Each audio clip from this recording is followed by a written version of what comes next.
La jeune pépinière d'entreprise de Cambes, près de Figeac, abrite une pépite de technologie. La société Whylot est à la pointe de l'innovation. Son jeune patron a fait le choix de s'installer loin des zones industrielles pour s'ouvrir au monde entier. Un pari audacieux qui marche.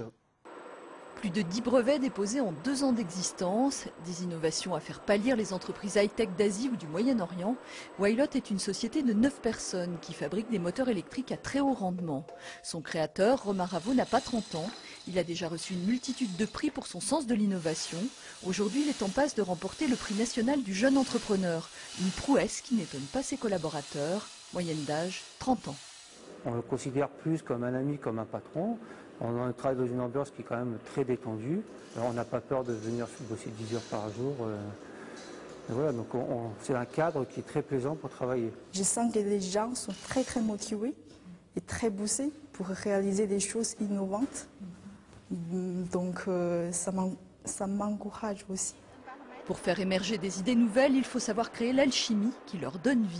Romain Ravo a choisi là encore d'innover. Il a recruté des ingénieurs moldaves et chinois. Son credo, la diversité. Oui, c'était une volonté, c'était un pari.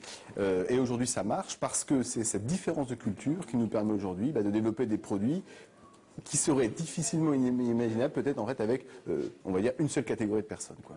On est quand même dans un secteur industriel qui est fortement concurrentiel, surtout avec les pays asiatiques par exemple, ou même certains du Moyen-Orient. Et aujourd'hui, une façon de combattre ça, c'est justement d'aller chercher ces personnes-là, ou d'autres personnes, et de développer un projet industriel cohérent, quoi. Le prix du jeune entrepreneur sera décerné le 25 juin à Paris. Avec ou sans cette distinction, Romain Ravo a pour projet de créer une usine. La production industrielle en France a un avenir. CQFD en 2014.